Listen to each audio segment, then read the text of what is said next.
definitely glad that, everything's over and justice was served. 1 whole year we lived in silent pain, but we're just very glad we finally got the justice.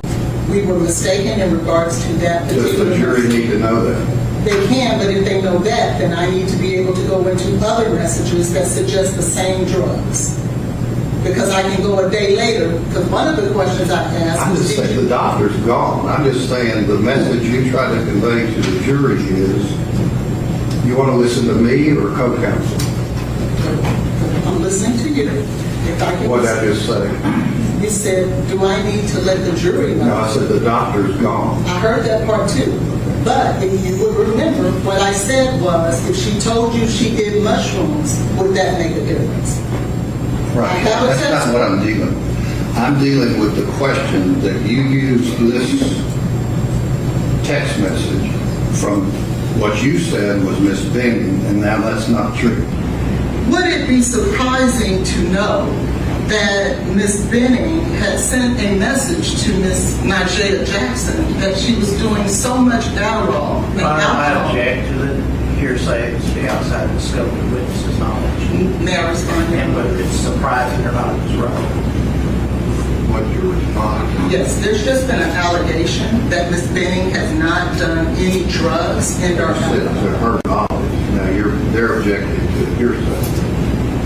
You sustained their objection to this text. You went and asked the question a different way the second time. Did Miss Benning ever share with you that she was doing Adderall? No. Did she ever share with you that in November she was doing mushrooms? No. Did she ever share with you that she was doing alcohol? No. Did she ever share with you as her medical professional that she felt like she was doing so much Adderall and alcohol that her body was shutting down? No. If she would have shared that with you, would that change your previous statement in regards to that she was not doing any drugs? If she told you she was using drugs, that would change your opinion about whether she was using drugs. Is what she's asking. Yes. Okay. At approximately 11 o'clock on the night of Saturday, February 25th, 2023, a woman named Najee Jackson pulled into a gas station in Nashville, Tennessee, and picked up the phone to answer a call from her best friend. Her best friend was a 24-year-old woman named Jade Benning.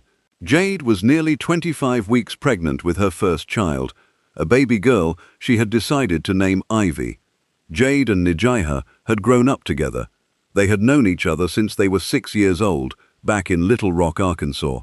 Najee had been at Jade's apartment earlier that same evening, sitting on the sofa, eating a quick bite of food and talking about plans for the nursery.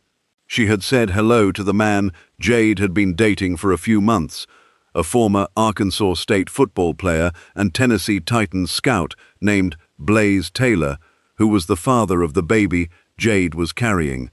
Najee and Blaise had never met before that evening. Nothing about the visit had seemed alarming to her, except for one small thing. When Jade had been talking about painting something for the baby's room, Najee had noticed the man on the sofa across from her take on what she would later describe, on the witness stand, as a very dark demeanor. Najee and a mutual friend had left the apartment about half an hour later. She had kept texting Jade on and off through the evening. Jade had told her she was excited to spend the rest of the night with Blaise. At around 11, Najee stopped at a gas station in Nashville to fill up her car. Her phone rang. The voice on the other end of the line was Jade's. She was slurring her words. She was not talking to Najee. She was talking to Blaise. And the words she was saying, the words her best friend of 19 years heard through the phone at the gas station in Nashville that night, were the words a jury in Davidson County, Tennessee, would hear repeated back to them 3 years later during one of the most closely watched celebrity murder trials in the state's recent history. And as she was saying, like, my drink tasted funny, I can't even walk straight, you did this so something could happen to the baby. She asked him to empty his pockets. She then went quiet. Nijaiha stayed on the line, begging her friend to talk to her.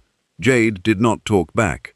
Approximately 20 minutes later, when emergency medical technicians arrived at Jade Benning's apartment in response to a 911 call placed by Blaise Taylor, a 911 call in which he told the operator his girlfriend appeared to be having an allergic reaction, they found the 24-year-old, 5 months pregnant Jade Benning face down across her own bed with pink foam around her mouth and no pulse. She would be pronounced clinically dead when she arrived at Vanderbilt University Medical Center. Her unborn daughter, Ivy, would die 2 days later, on February 27, 2023. Jade herself would linger on life support for 9 more days before dying, on March 6, 2023, her 25th birthday. The cause of death was acute cocaine toxicity. Dr. Aaron Carney gave a very specific medical explanation that Jade Benning would have gone pulseless within 30 minutes of ingesting that concentration of cocaine dissolved in a liquid. The concentration of cocaine in her blood was, according to the Davidson County medical examiner who conducted the autopsy, the highest that examiner's office had ever seen. Jade Benning had, in the opinion of the medical examiner, no history of cocaine use whatsoever. 3 years, 4 months and 1 week later, on Wednesday, July 1, 2026, a Davidson County jury in Nashville, Tennessee, took approximately 2 hours to convict Blaise Taylor on 4 counts of murder, for Jade and for the baby they had named Ivy. Hey there everybody and welcome back. Today we are going to Nashville, Tennessee, Music City, population around 700,000, home of the Grand Ole Opry, the Tennessee Titans, the Vanderbilt University Medical Center, where a 24-year-old pregnant woman was brought in by ambulance one night in February 2023 with no pulse and pink foam around her mouth, and where, 9 days later, on her 25th birthday, she died. This is the case of Jade Benning. Jade Benning was born on March 6, 1998. She was raised in Little Rock, Arkansas. She had known her best friend Nijaiha Jackson since the two of them were 6 years old. As adults, both women had moved to Nashville. Jade had built her adult life there. In the fall of 2022, when she was 24, she met a man on a dating app. His name was Blaise Taylor. He was 2 years older than her, from a professional football family, and had already moved through the Tennessee Titans scouting department and into a career in the sport he had grown up in. Jade and Blaise dated for a few months. In November 2022, Jade Benning became pregnant. According to her best friend Nijaiha, Jade was initially very upset by Blaise's reaction to the news. According to the testimony Nijaiha gave under oath at Davidson County Criminal Court in Nashville 3.5 years later, Jade had, despite that reaction, chosen to keep the baby. She had wanted the baby. She had told her best friend she wanted the baby. She had refused any conversation about abortion, and by the time she reached the 5-month mark, Jade was, in the words of the assistant district attorney who would later prosecute the case, very happy to be 5 months pregnant. She had chosen a name for the baby. The baby was going to be named Ivy. Blaise Taylor's relationship with Jade during those 5 months was, according to the defense attorneys who would later represent him, a casual one that had become more involved after Blaise learned he was likely the father of the child. What Blaise's actual private opinion of the pregnancy was during those months is a question that would become the central issue of his trial in June and July of 2026. But there is one piece of testimony from an ex-girlfriend of Taylor's that was placed in front of the jury and that made its way into every reporter's summary of the trial's most damaging witnesses. The prosecution called that ex-girlfriend to the stand. She testified that Blaise Taylor had, in her presence, discussed putting an abortion pill in another woman's drink. Then he would say he could control the situation. It went on for a few days of us talking about it, but like that night, he was like trying to figure out if there was something that he could do. He was Googling things. So he was looking stuff up to figure out how she, like if there was something he could do to make her have an abortion. And asked me if I could get the abortion pills and he could make her take them or put it in her drink. And so you talked to him over a period of a couple of days, is that correct? Yes. And what was he telling you? I mean, he's telling you that he's trying to figure out something that he can give her. Yeah. Was she wanting to have an abortion based on what he said? No, he said she would go back and forth, and he would like tell her, well, I'm not gonna be a part of the child's life, thinking that would convince her to not have it, because that's ultimately what he said, like she wanted. And then they would just go back and forth about it, and then someday he would say, I think she's gonna do it, and I think she's not gonna do it, but she didn't want to. That woman had not been Jade Benning. That conversation had happened before Jade Benning was ever pregnant. But the specific phrase, was the phrase the jury would go on to hear repeated back to them in Nijaiha Jackson's testimony about the phone call at the gas station.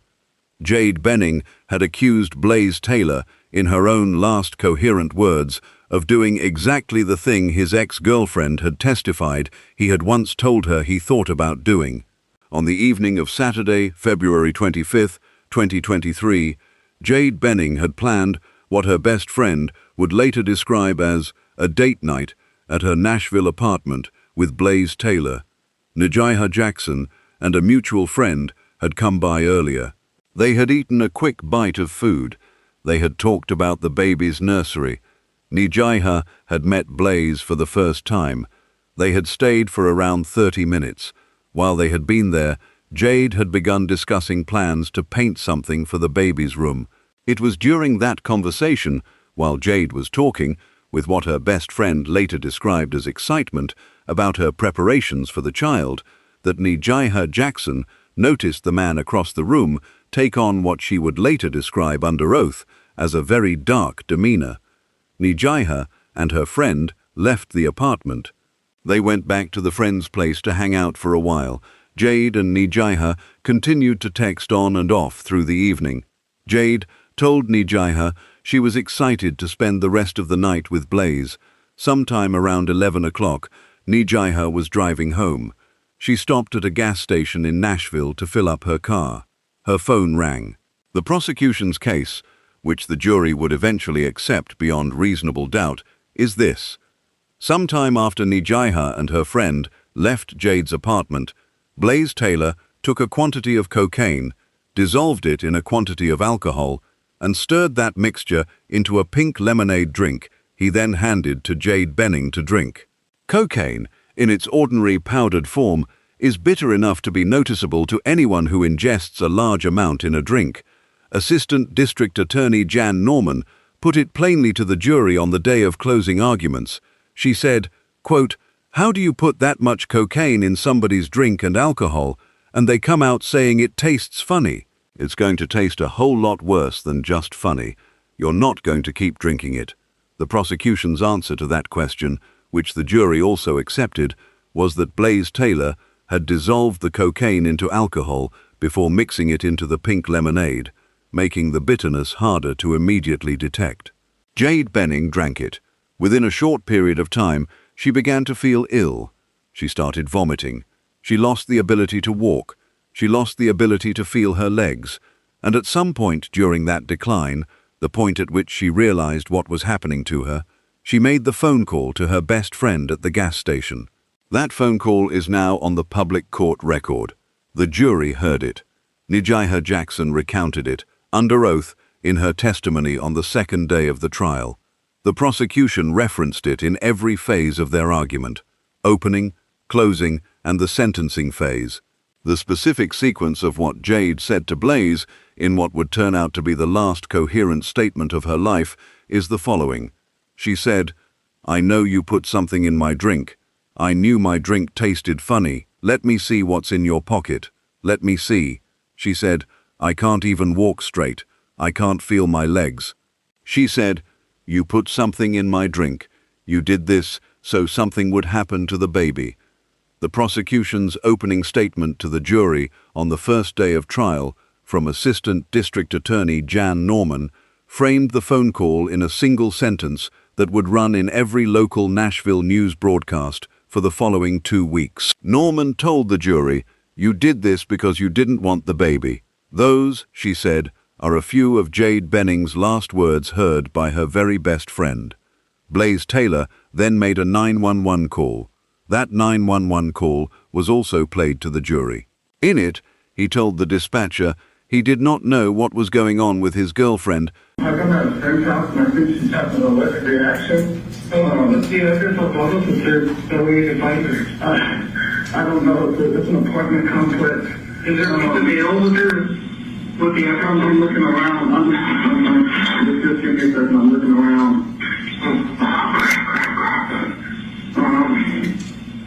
I don't know what's going on. I think she just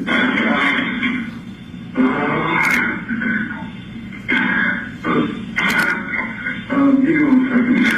Okay, how old is she?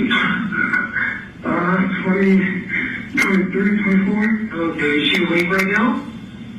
Yes. Okay. And do you think she's having an allergic reaction to food? I don't know. We got cookies and pasta. I don't know what she's done. If she's done anything today or anything, but everything was fine. And then I don't know what's happening. She got spit coming out of her mouth and she's shaking. So you think it's possibly a reaction to not having food? Is that correct? I think so. I don't know. Okay. I don't think she's allergic to anything. I don't know. Okay. She is or not. It could be an allergic reaction. So are you next to her? Back next to her? Yes, sir? Yeah. Okay. Does she appear to be breathing normally? Yeah. Okay. Does she have any difficulty swallowing? I don't know. I'm not a doctor. Okay. Is she any questions? Yeah, she's awake. Okay. So can you just gently roll her onto her side right now? Yeah, she's on the side. Okay. Yeah, because if she's having like vomit or anything else that's coming out right now, so you just keep her onto her side right now. You can finger squeeze in out only what you can see of her patient's bowel. Okay? And you can wipe her mouth, okay? Hello, sir? Hello? Yes, I'm in the top. Oh, I'm in the top. Okay. Can you ask, is she able to answer if she's having difficulty swallowing or feeling any swelling in her lips or her throat or face, anything like that? No. Okay, she's looking for some water. I think one of our friends is on the way. Okay. I don't know what to do. Oh, is there anything else I should be doing? Okay. And then, does she have an EpiPen?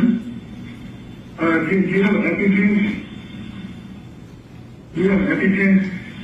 I don't think so. I don't think so. She's not responding. Okay. And what is it? So other than her just feeling kind of weak and passing out, does she have any other symptoms right now? No, she's pretty relaxed. She's laying on the side. Okay, does she appear to have any rash or eyes anywhere on her body that you can see? Not that I can see. And I don't see anything on her legs or on her arms, so she looks fine. Okay. And does their condition look to be any worse? I don't think so. I don't really know how to tell. Okay, no, it's just like because if she has a allergic reaction to what's up to the rash, eyes, it'll be breathless. Her dental test could be getting worse, or breathing out. Yeah, I don't know what's going on. Okay. All right, so we already help on the way. So just okay. So can I let you go and stay on the line, or what do I do? So I'm going to give you the instructions, but do you need me to stay on the line with you until the paramedics arrive, sir? Well, is there anything else I have to be doing? I don't know. They just got, I think there's nothing else. Yeah, so, I don't know.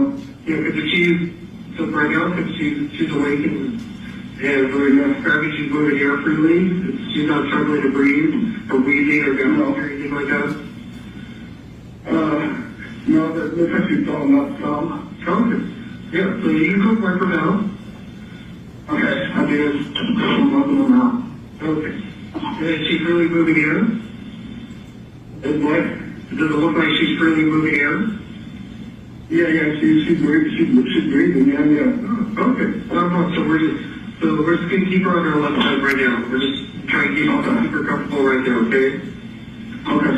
Alright, so just for right now, nothing for any ear frame. Just keep her in that comfortable position right now. Just have her medication there for the paramedics if she has any with her. Make sure you put some. I don't know if she has any medication to be on all of it. No, that's okay, sir. And then just be at the door to let the department in. And if you look around and see there's peak mail, I just want to make sure, because the building that you're describing has two separate addresses. So I want to make sure they're one described. So if anything changes before they arrive, give us a call back. Yeah, it should be right there as quickly as they can, okay? Okay. All right. I think I'm here on. Okay, that's all, sir. All right. Thank you so much. Okay, you're welcome, sir. But that she appeared to be having an allergic reaction. He said she was not responding. He did not mention cocaine. It took approximately 20 minutes for emergency responders to arrive. When they did, they found Jade Benning face down across her bed with pink foam around her mouth. She had no pulse.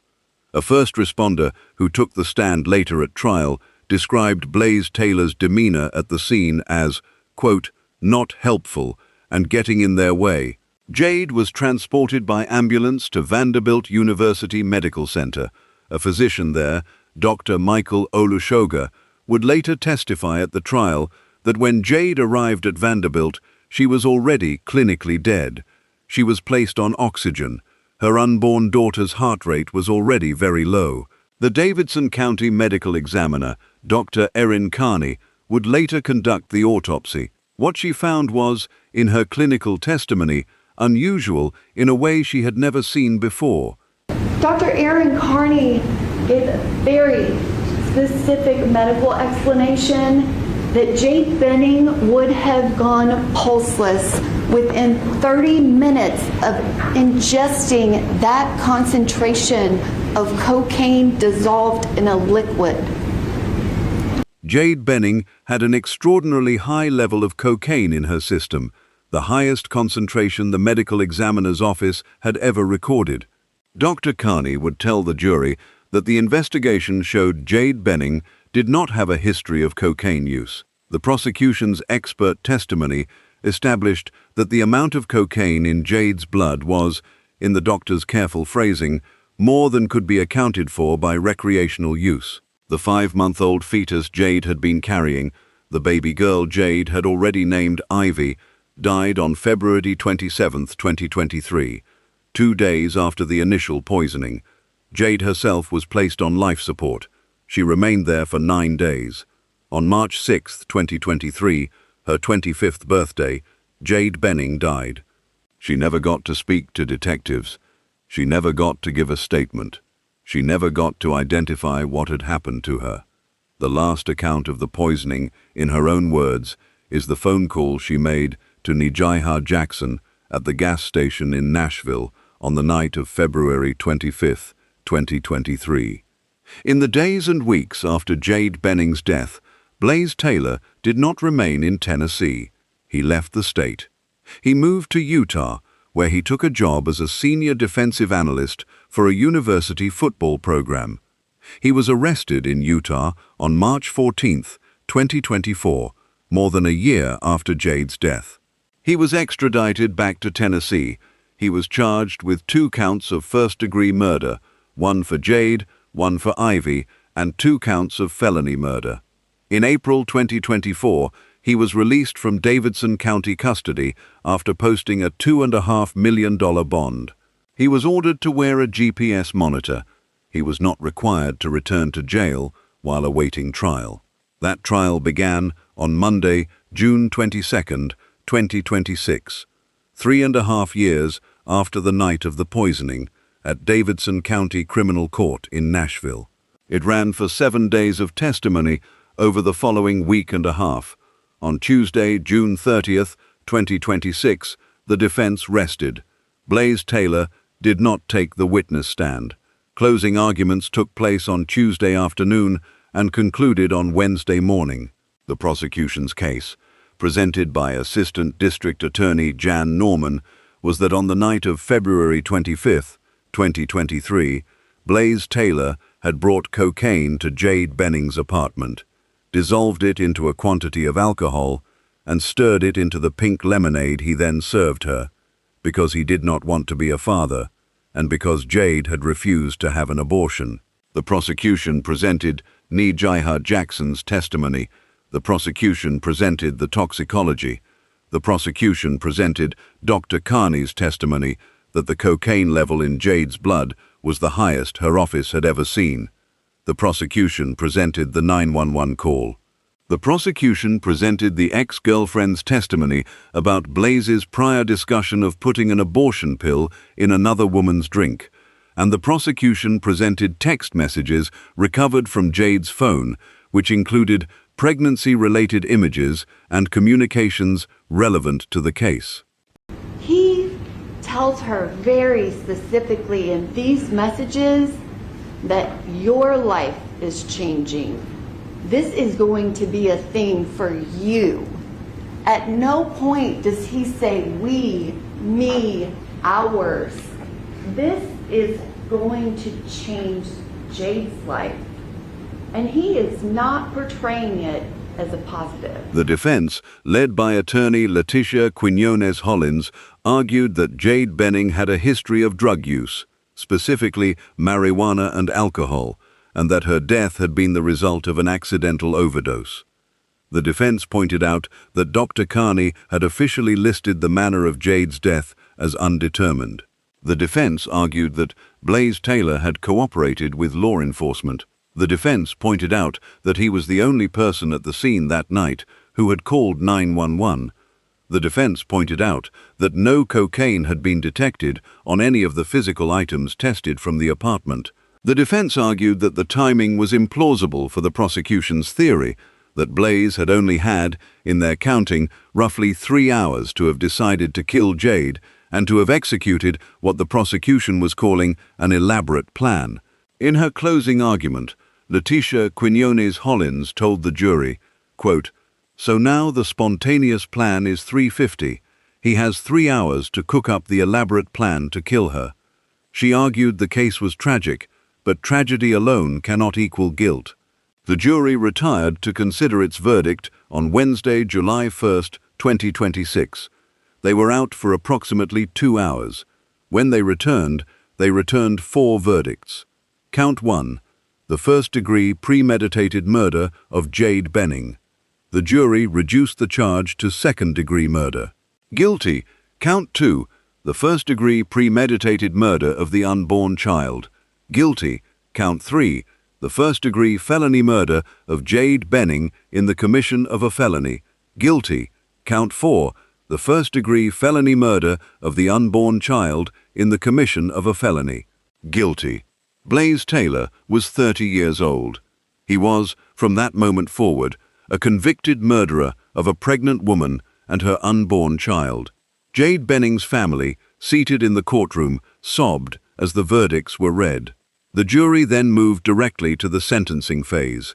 Under Tennessee law, on the first-degree murder counts, they had to choose between 2 possible sentences: life imprisonment, with the possibility of parole after 51 years, or life imprisonment without the possibility of parole. The state, represented by Jan Norman's office, had asked for life without parole. The jury deliberated on the sentence for approximately 1 additional hour. They returned life imprisonment on all 3 first-degree counts, which meant that Blaise Taylor would be eligible for parole after serving 51 years, at which point he would be 80 years old. The defense attorney, in her sentencing argument to the jury, had said this. She had said, "Even with parole, my client would not have gotten out of prison until he was 80. The victim's attorney's response captured what the family had wanted and what the family had not gotten. He said, "The best outcome today is the rest of his life in prison, 60 years in prison, with maybe in 51 years he goes up for parole. He's 30 years now. At 80, he goes up for parole. That's the best outcome for today." That is not what the family had asked the state to seek. Jade Benning's father, Dennis Browning, told reporters after the verdict, Definitely glad that, everything's over and justice was served. 1 whole year we lived in silent pain, but we're just very glad we finally got the justice. The court will reconvene on September 9th, 2026 for the sentencing on the 4th count, the second-degree murder of Jade Benning, and to determine whether the multiple life sentences Blaise Taylor is now serving will run consecutively or concurrently. His defense team has already publicly announced the intention to appeal.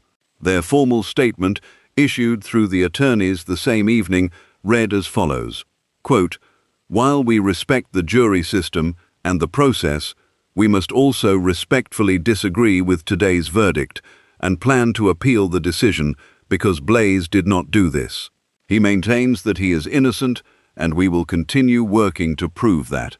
We understand and respect the pain that Ms. Benning's family and friends feel over her tragic death and the death of her unborn baby, but putting an innocent man behind bars is also a tragedy." Immediately after the verdict on July 1st, 2026, the court began hearing victim impact statements from Jade Benning's family. Those statements, which have now been reported by every major Nashville outlet and by ESPN, have carried the emotional weight of this case into the wider American public conversation. Jade Benning's father, Dennis Browning, addressed the court. He had been waiting, in his own words, for a long time. He told reporters afterwards, in a sentence that has been quoted repeatedly since, "I'm definitely glad everything is over and justice is served." Jade's mother, Bridget Burks, took the stand and described the void her daughter's death has left in the family's life. She said, "It's just a void that will always be there." When the prosecutor asked her whether her day-to-day life was different without her daughter, she said, in words that have traveled with this case, "Most of the time, people ask, 'Are you okay?' I say yes, but behind closed doors, I'm not." Jade's aunt, Brandy Moran, addressed the toll the loss had taken on her sister, Jade's mother, in particular. Can you describe, put in words, what you have seen this do to your sister, to Jade's mother, Abby's grandmother?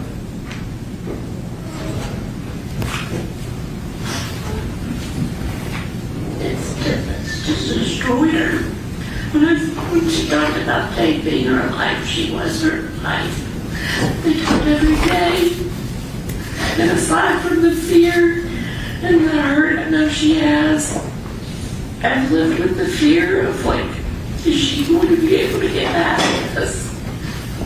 And thinking about my sister not being here because she can't live without her daughter has been probably one of the hardest things that I've sat and just prayed and hoped that she is strong enough and will be strong enough, because I can't imagine.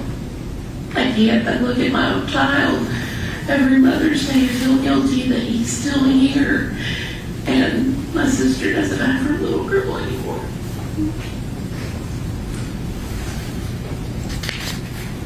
She said Bridget had, in her words, been destroyed by it.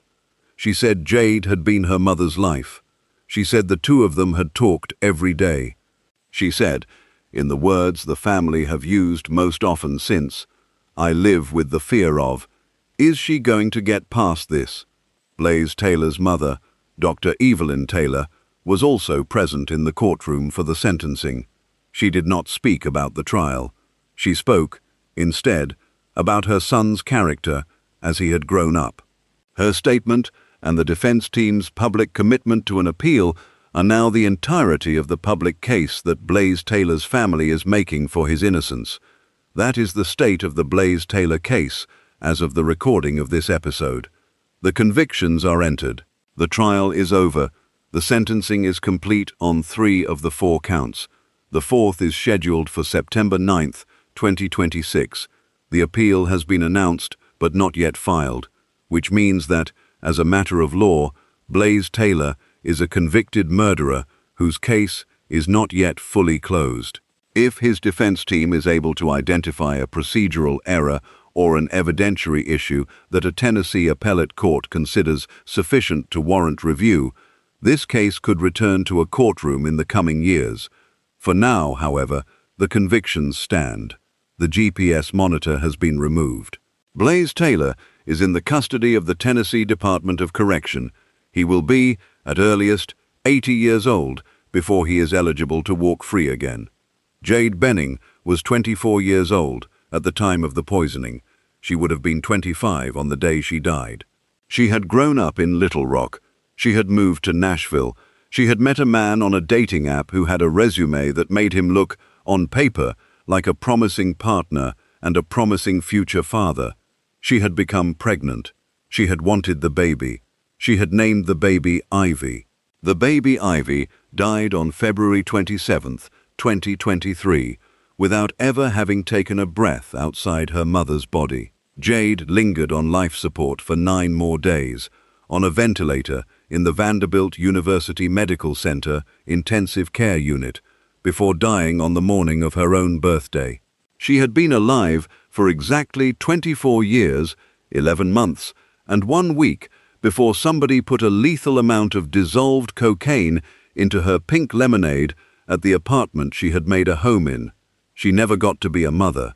She never got to meet the child she had already named. She never got to give her own account of what happened to her. There is only the phone call she made to her best friend at a gas station in Nashville on the night of February 25th, 2023. The phone call in which she managed, through slurred speech and vomiting and the loss of feeling in her own legs, to tell the person who had done it that she knew what he had done. Her last coherent statement is now the sentence that closes this case. She said, "I know you put something in my drink." A Nashville jury of 12 of Blaise Taylor's peers, on the 1st of July 2026, concluded, beyond reasonable doubt, that she was.